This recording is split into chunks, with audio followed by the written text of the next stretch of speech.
Assalamualaikum warahmatullahi wabarakatuh. Halo teman-teman semuanya, gimana kabarnya? Semoga teman-teman semuanya dalam kondisi sehat dan juga selalu dalam lindungan Allah Subhanahu wa taala. Oke, baik, pada video kali ini saya ingin membahas topik yang cukup menarik, yaitu pembahasan soal KMIPA tahun 2021, dan saya akan mencoba membahas soal KMIPA tingkat nasional ya, jadi gitu.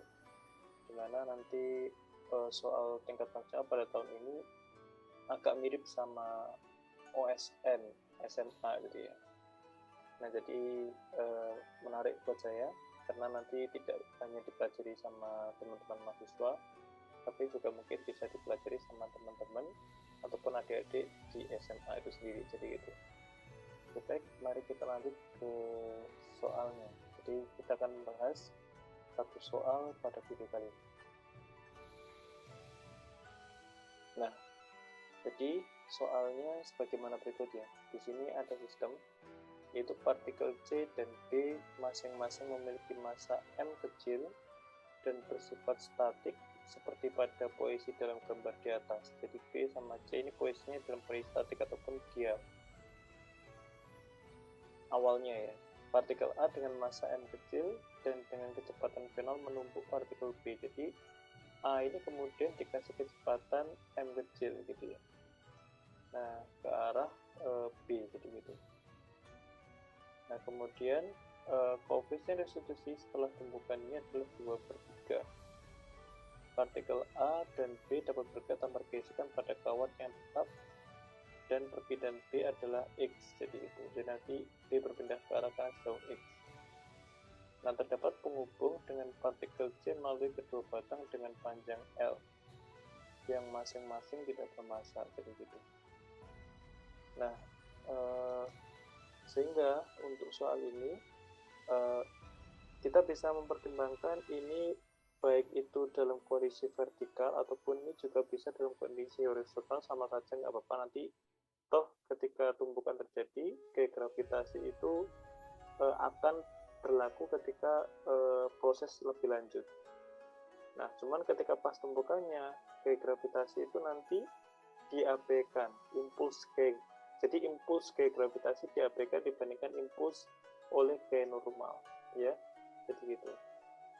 Nah, oleh karena itu untuk menganalisis soal ini, pertama kita harus membuat skemanya dulu ya. Bahwasanya nanti ketika A menumbuk B, nah di sini akan terjadi tumbukan yang memiliki koefisien restitusi sebesar 2/3. Ingat konsep koefisien restitusi itu ya. Konsep koefisien restitusi itu adalah konsep perbedaan kecepatan. Ya, perbedaan kecepatan awal dan akhir, maksudnya awal tumbukan ataupun sebelum tumbukan dan setelah tumbukan, jadi gitu.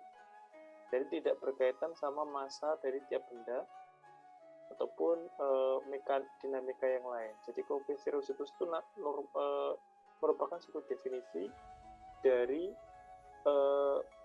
perubahan kecepatan ya setelah tumbukan dan juga sebelum tumbukan dengan hubungan sebagaimana berikut.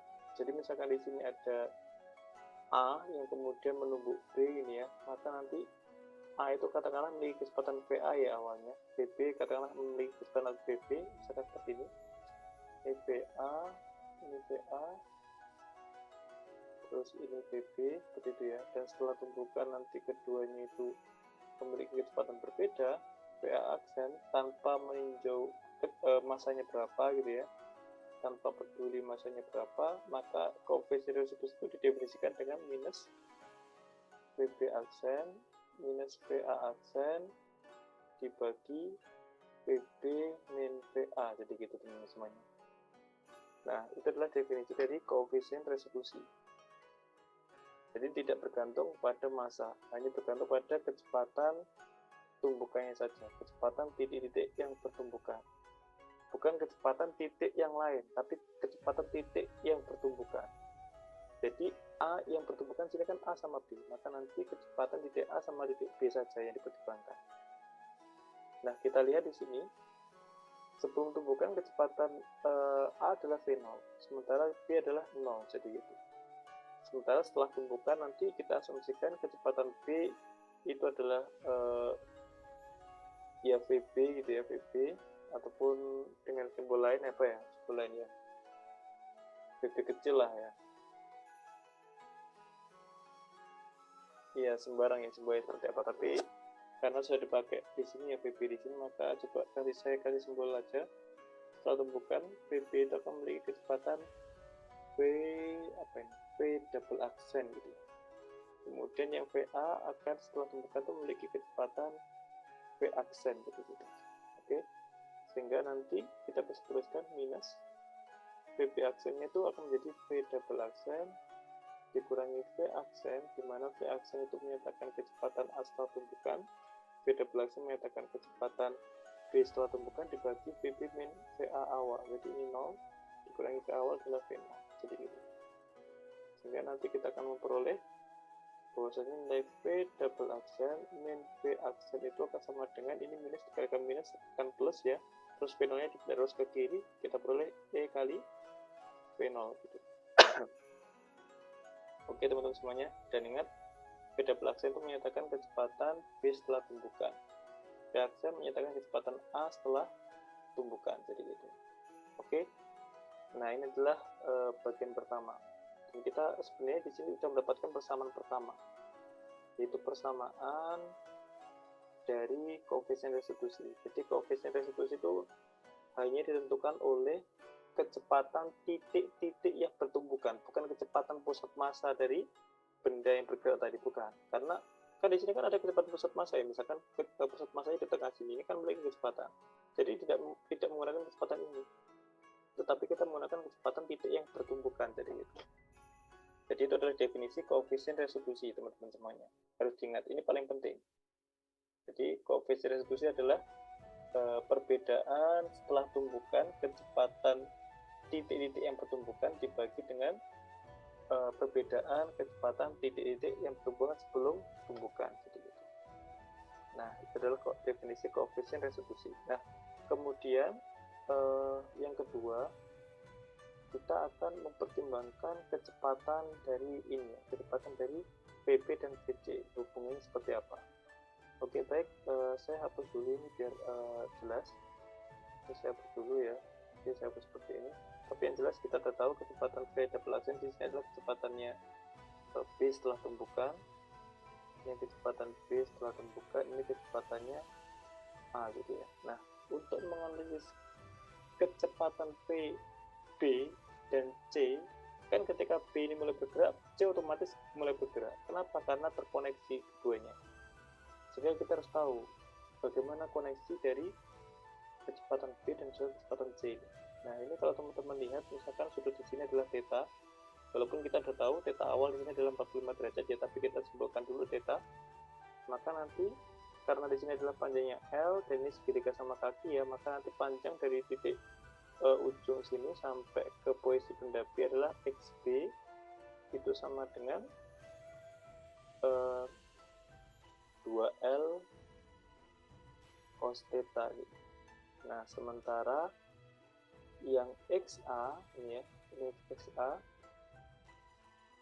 Nah, XA itu adalah L cos theta. Dan kita juga memiliki YA.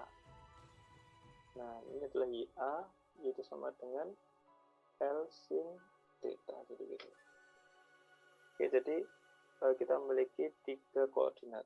Nah, pertama kita cari XB dulu. Kita tahu turunan dari XB ataupun dXB per dt itu nanti akan sama dengan kecepatan VB, dimana kecepatan VB itu kan ke arah bawah ya, ke arah kanan, padahal X pertamanya ke kiri, maka dia nanti minus dari VB.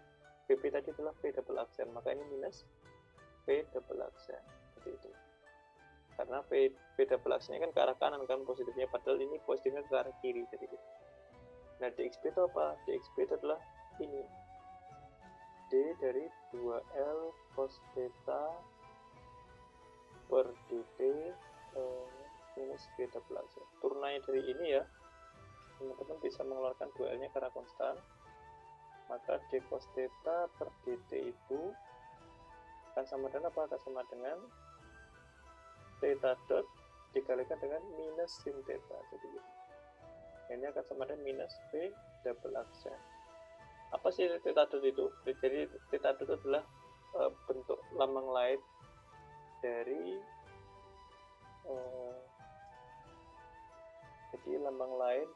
d theta per dt ya teman-teman semuanya, d theta per dt.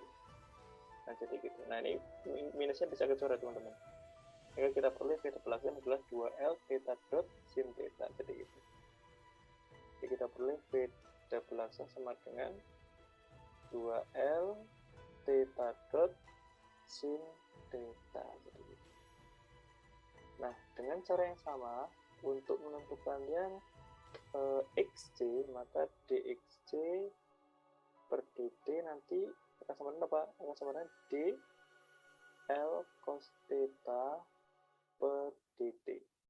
Dengan cara yang sama nanti kita akan boleh minus L, ini ya, minus L theta dot sin theta saja, jadi gitu. Oke, seperti itu. Nah, tetapi kita ingat, kita bisa ngambil dari sini ya. Theta dotnya bisa kita ambil dari sini dan kita masukkan ke dalam sini. Nah, sehingga nanti kita boleh, insya Allah hasilnya adalah minus v double aksen per 2. Jadi gitu. Jadi ternyata kecepatan VC itu adalah minus v double aksen per 2. Maksudnya di sini VC itu kan ke arah kanannya, tapi ini sebenarnya ke arah kiri. Jadi minus itu maknanya ke arah kiri, besarnya v double aksen per 2. Sama seperti ini juga, maknanya ke arah kiri, besarnya adalah v double aksen. Gitu. Nah, jadi kita sudah mengetahui koneksinya. Nah, terus yang terakhir yaitu adalah yang YC ya, YC. Berarti DYC per dt itu sama dengan apa? Sama dengan d dari L sin theta d theta dt ya, nanti akan sama dengan insya Allah L cos theta theta dot. Jadi gitu. Nah, jadi kita sudah memiliki kecepatan arah Y untuk C dan juga yang lain. Nah, dan itu nanti kita akan gunakan. Oke. Nah, kita akan save dulu persamaan tadi. Ya, persamaan tadi saya save di di atas nanti ya. Saya tapi hapus dulu ini. Saya hapus dulu. Ini saya hapus dari sini.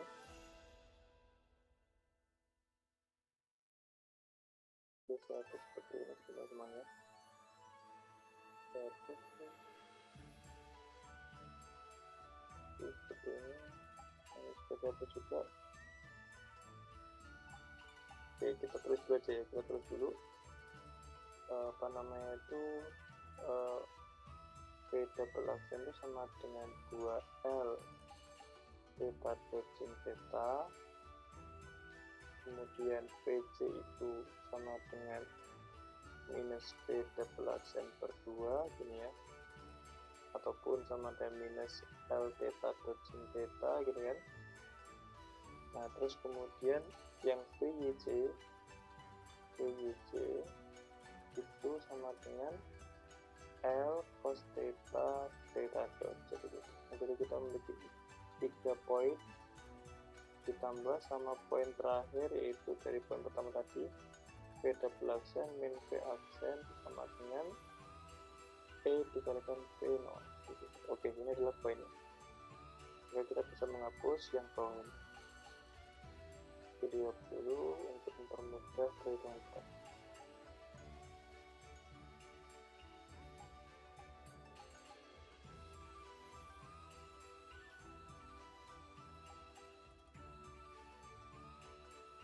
Mungkin teman-teman tanya, kenapa aku bisa theta dot itu apa sih? Jadi gini loh, kalau misalkan saya jabarkan aja biar kelihatan jelas. Misalkan tadi ya, XB kan sama dengan 2L cos theta nih, ya kan? Sehingga dxb per dt itu sama dengan d2L cos theta per dt, kan gitu ya. Nah, ini 2L-nya keluar, 2L keluar, tinggal d D cos theta per dt. Kok bisa ini menjadi apa tadi? Menjadi minus theta dot sin theta ini karena pertama ini dikalikan dengan d theta per d theta. Boleh kan? Coba enggak? Karena ya d theta per d theta 1. Nah, kemudian ditukar d theta sama dt. Sehingga kita peroleh 2L d cos theta dikalikan dibagi theta dikalikan d theta per dt. Nah, ini nanti kemudian yang sebelah kiri itu kita sebut sebagai theta dot. Nah, ini adalah turunannya dari cos theta adalah minus sin theta. Nah, makanya kita nanti peroleh minus 2L theta dot sin theta, teman-teman semuanya. Dan itu adalah caranya bagaimana untuk memperoleh nilai kayak gini, kayak beda pelaksan 2L theta dot sin theta. Caranya adalah seperti ini. Jadi ini referensi untuk penjelasan sebelumnya. Kalau misalkan teman-teman penasaran kok bisa dapat theta dot itu dari mana, jadi dari sini ternyata. Oke, jadi kita bisa hapus ini. Oke, nanti teman-teman silakan bisa dikembangkan sendiri. Nah, kita sudah mendapatkan 4 persamaan ya pada case ini ya. Demikian hingga nanti kita bisa meneruskan dengan menjabarkan gaya-gayanya. Di sini di C itu ada 2 gaya, yaitu gaya normal N1 yang karena di sini adalah ini ya, partikel A dan B bergerak tanpa gesekan pada kawat yang tetap. Nah, oke, jadi sistemnya di sini nanti insya Allah sistem yang tanpa gesekan. Nah, sistem tanpa gesekan menyebabkan gaya itu hanya sejajar dengan batang. Jadi N1 ke arah sana, ke atas sana. Ini juga akan ada N1 ke arah bawah sini, jadi gitu. Oke, seperti itu ya teman-teman semuanya. Nah, dan perlu diingat harus sama kayaknya. Kenapa? Karena kalau nggak sama, nanti ini kan batangnya nggak bermasa ya. Batang nggak bermasa artinya sigma F pada batang sama dengan M dikalikan A. M-nya itu 0, maka sigma F harus sama dengan 0. Nah, gaya pada batang harus sama dengan 0 kalau gitu. Berarti N1 ke arah atas dan juga ke arah bawah dengan arah yang sama. Maksudnya sejajar tapi berlawan arah. Jadi gitu. Nah, kemudian ada juga gaya N2 di sini. Yang sejajar batang kedua. Sehingga kita tahu sudutnya ini adalah theta. Ini theta, ini juga theta juga. Jadi gitu. Nah, sehingga ketika kita masukkan sigma F bagi C ya, arah X ya, sigma F bagi C arah X itu sama dengan apa? Sama dengan M dikalikan perubahan kecepatan saat tumbukan, maksudnya saat tepat setelah tumbukan, berarti dalam jangka waktu delta T yang sangat singkat, berarti berubah dari kecepatan C adalah 0 menjadi VC kan gitu. Jadi V0 ke VC itu berubah dengan waktu yang sangat singkat, VC min 0 seperti ini. Delta V ya. Dibagi dengan delta T, jadi gitu. Nah, sigma F yang menyebabkan perubahan singkat pada C itu adalah N1 dan N2 dalam arah X.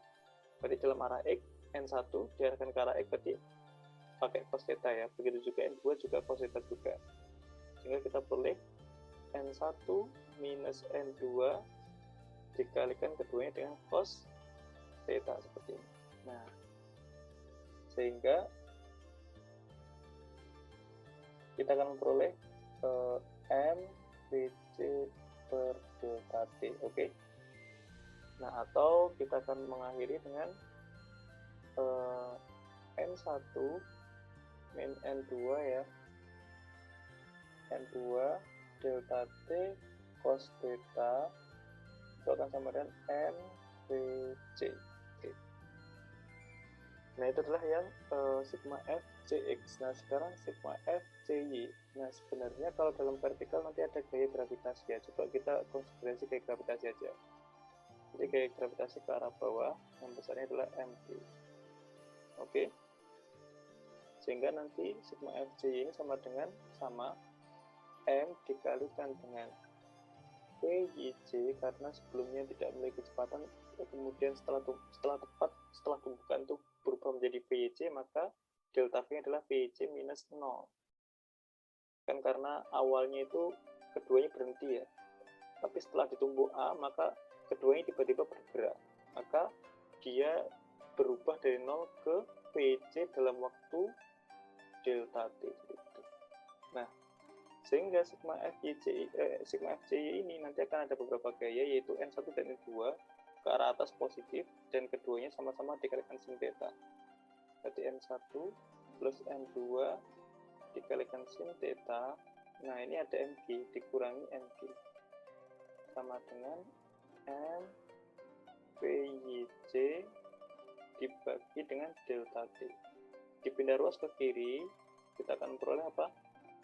N1 plus N2 delta T sin theta minus MG delta T sama dengan MPYJ. Dan ingat teman-teman semuanya, impuls gravitasi itu dibandingkan sama impuls normal itu sangat kecil, artinya ini diabaikan. Ini diabaikan, ini mendekati nol, jadi gitu. Jadi perubahan kecepatan itu secara umumnya itu karena gaya normal itu sendiri ataupun gaya kontak dengan benda yang lain, jadi gitu. Ini mendekati nol, oke? Sehingga nanti kita bisa mempersamakan yang persamaan ini, katakanlah ini persamaan A gitu ya, sama persamaan B, ini nanti kita bisa eliminasi ya, jadi itu. Nah, untuk mengeliminasi ini mari kita pindahkan dulu ya. Nah, kita hapus dulu ini. Nah, kita sisakan persamaan yang kita gunakan. Oke, kita hapus dulu.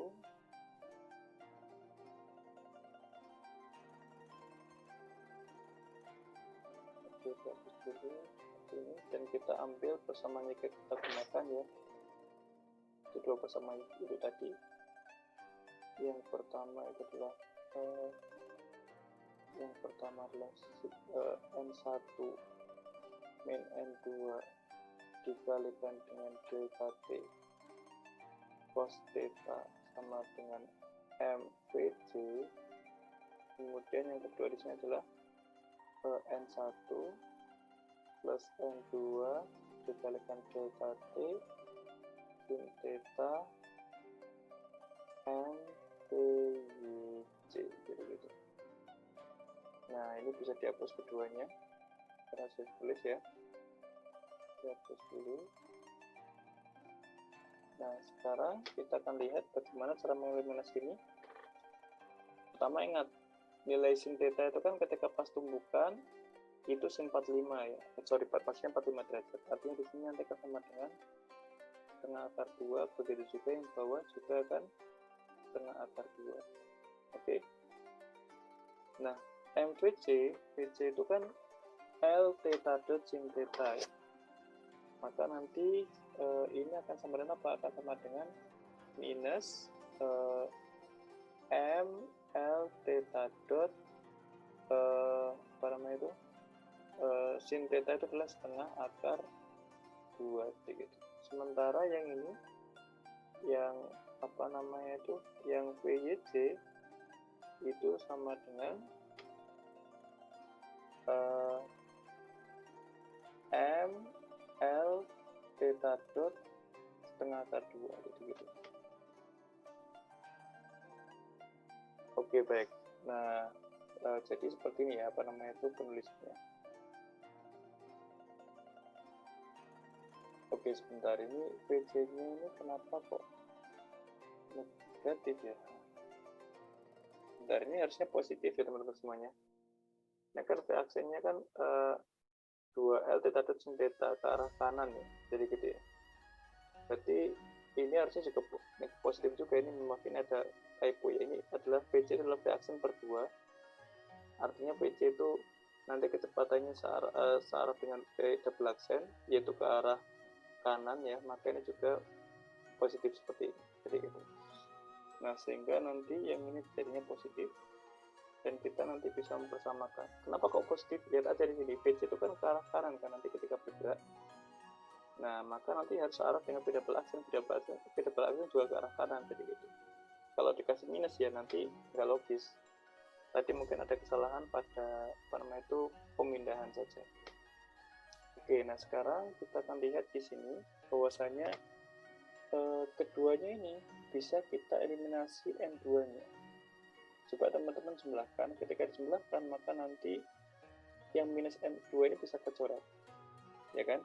Dan kita akan memperoleh setengah akar 2 ditambah setengah akar 2 adalah akar 2. Jadi jawabannya adalah N1 akar 2 delta T sama dengan yang itu juga akan akar 2 ML theta dot akar 2 seperti itu. Ya kan? Nah, sehingga nanti kita akan peroleh N1 delta T itu akan sama dengan ML theta dot saja. Dan kita ingat theta dot itu bisa kita ambil dari sini, yaitu V double aksen per 2L sin theta. Jadi ML dibagi dengan dikali dengan V double aksen dibagi dengan 2L sin theta. Gitu. Nah, kita tahu sin theta itu juga sama dengan setengah akar 2 ya. Ini setengah akar 2. Setengah akar 2, sehingga kita akan memperoleh L-nya bisa kecoret MV double aksen per akar 2 teman-teman semuanya. Atau nanti sama dengan MV double aksen akar 2 per 2. Itu adalah N1 delta T. Nah, dan kita nanti akan menggunakan itu. Oke, kita pindah dulu. Kita hapus lagi yang ini, dan kita nanti akan masukkan ke persamaan atas tadi, dan kita memiliki persamaan baru, yaitu persamaan tambahan, yaitu N1 delta T itu sama dengan MV double aksen akar 2 per 2. Apa sih N1 delta T ini? Ini adalah impuls batang BC ke massa, jadi gitu. Nah, ini adalah impuls batang BC N1 delta itu, jadi gitu. Nah, sehingga yang nomor B ini bisa diperoleh ketika kita dapat nilai V double aksen. Maka target pertama kita adalah mencari V double aksen ataupun kecepatan partikel B setelah tumpukan. Nah, sekarang mari kita lihat di sini. Oke. Nah, kita lihat di sini bahwasanya ketika A dan B bertumbukan ya, A sama B bertumbukan, ini kan A nih. Nah, ini B bertumbukan, maka nanti akan ada dua gaya teman-teman. Ini saya taruh di tengah ya, biar jelas. Jadi ketika A sama B itu bertumbukan seperti ini, maka nanti akan ada gaya aksi reaksi antara keduanya. Yang A menerima gaya minus F, yang B akan menerima gaya plus F dengan tambahan gaya N1, jadi gitu. Nah, jadi ada gaya tambahan N1. Nah, ini adalah benda A dan ini benda B. Maka dengan sigma FA sama dengan M kali A-nya A, maka nanti sigma FA itu adalah cuma minus F. Sama dengan apa? Sama dengan M kali A, berarti N dikalikan delta V-nya A. Berarti kecepatan setelah tumbukan dikurangi kecepatan sebelum tumbukan, yaitu V aksen setelah tumbukan dikurangi V0 dibagi delta T, jadi gitu. Ataupun minus F delta T sama dengan M V aksen min V0, jadi gitu. Sementara yang sini sigma FB sama dengan M kali AB gitu ya, maka nanti GG-nya ada dua, yaitu F. Nah, ini kan sudutnya theta ya, ini adalah theta sudutnya, maka F minus N1 cos theta sama dengan M dikalikan kecepatan setelah perubahan kecepatannya, berarti setelah tumbukan itu kecepatannya V double aksen, sebelum tumbukan kecepatannya adalah 0, minus 0 dibagi delta T, seperti ini. Ya, kita peroleh F delta T dikurangi N1 delta T cos theta sama dengan M V double aksen, jadi gitu. Oke teman-teman semuanya. Nah, sehingga kita sudah mendapatkan keduanya, tinggal dieliminasi saja V F delta T nya. Jadi kedua persamaan tinggal dijumlahkan saja. Jadi tinggal dijumlahkan saja. Coba dijumlahkan ya. Oke, saya pindahkan ke sini. Jadi minus F delta T sama dengan M V double aksen min V0, yang sini adalah F delta T dikurangi N1 delta T cos beta M V double aksen, yang ini yang pertama ini bukan V double aksen tapi V aksen saja ya, karena kecepatannya A, tinggal ditambah saja, maka nanti yang F delta T nya bisa kecoret, jadi gitu. Sehingga kita akan peroleh minus N delta T cos theta sama dengan M dalam kurung V aksen ditambah V double aksen dikurangi V0, jadi gitu. Oke. Nah, saya hapus yang atas ya. Nah, sehingga kita akan memperoleh nilainya adalah sebagaimana berikut. Jadi di sini minus N delta T cos theta sama dengan M V double aksen plus V aksen minus V0, jadi gitu. Ini saya hapus lagi ini untuk dipindah saja tadi. Nah, sekarang kita tahu nilai cos theta pas tumbukan juga masih 45 derajat, artinya nilai dari ini ya, cos theta-nya adalah setengah akar 2, jadi gitu. Sementara ini N1 ya, N1 delta T bisa diambil dari atas ini, yaitu adalah M V double aksen akar 2 per 2. Sehingga akar 2 per 2 dikalikan akar 2 per 2 jadinya adalah setengah, teman-teman semuanya. Jadi kita boleh minus M V double aksen per 2 sama dengan M kecil V double aksen plus V aksen min V0. Nah, ini kita bisa coret M-nya, dan kita nanti V double aksen pindah ruas ke kanan, V0 nya pindah ruas ke kiri, kita peroleh V0 sama dengan 3 per 2 V aksen plus V aksen. 3 per 2 V double aksen plus V aksen. Nah, ini adalah persamaan kita yang terakhir, yang nanti kita tinggal mengeliminasinya dengan persamaan kita sebelumnya. Jadi saya taruh persamaan kita terakhir ditaruh di atas. Jadi kita peroleh di sini, yang kita peroleh adalah 3 per 2 V double aksen plus V aksen itu sama dengan V0, jadi gitu. Nah, maka selesai sudah. Jadi ini tinggal menyelesaikan matematikanya saja sesuai soal. Soal kan menanyakan tentukan kecepatan dari partikel B setelah ditumbuk. Jadi kecepatannya B setelah tumbuk adalah V double aksen, maka kita bisa mengeliminasinya dengan menggunakan, ataupun kita bisa mencarinya dengan menggunakan persamaan ini 1 dan persamaan 2. Ingat E-nya itu kan 2 per 3 ya, maka kita akan peroleh V double aksen min V aksen itu sama dengan 2 per 3 V0, jadi gitu. Sementara dari persamaan kedua kita peroleh 3 per 2 V double aksen plus V aksen itu sama dengan V0. Maka karena kita cari V double aksennya, maka ini tinggal dijumlah untuk mengeliminasi yang V aksen. Nah, 3 per 2 tambah 1 sini adalah 5 per 2 tambah per 2 V double aksen, yang ini 2 per 3 tambah 1 jadinya 5 per 3 V0. Nah, sehingga kita bisa mengcancel lagi 5-nya, dan nanti kita akan memperoleh kecepatan B ataupun V double aksen itu kan sama dengan 2 per 3 V0, jadi ini adalah 2 per 3 V0. Oke. Nah, untuk yang kedua, tentukan impuls yang disebabkan batang PC. Nah, maka impulsnya batang PC gampang sekali. Gimana caranya? Ya tinggal lihat ini adalah impulsnya batang PC, N1 delta T aja.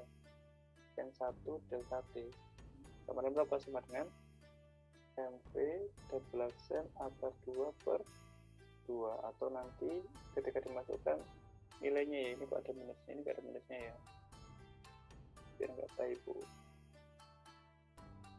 Nah, jadi tinggal dimasukkan saja, maka M dikalikan 2 per 3 V0 dikalikan akar 2 per 2 sama dengan berapa? Sama dengan MV0 akar 2 per 3, dan ini adalah impuls yang dialami oleh yang disebabkan oleh batang BC. Jadi gitu.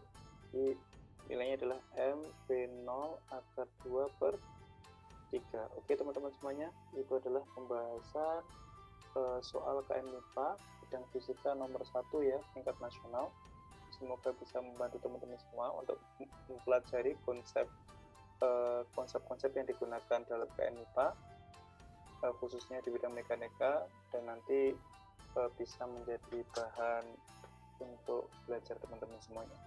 Oke baik, terima kasih sudah menonton video kali ini. Saya Heri, Assalamualaikum warahmatullahi wabarakatuh.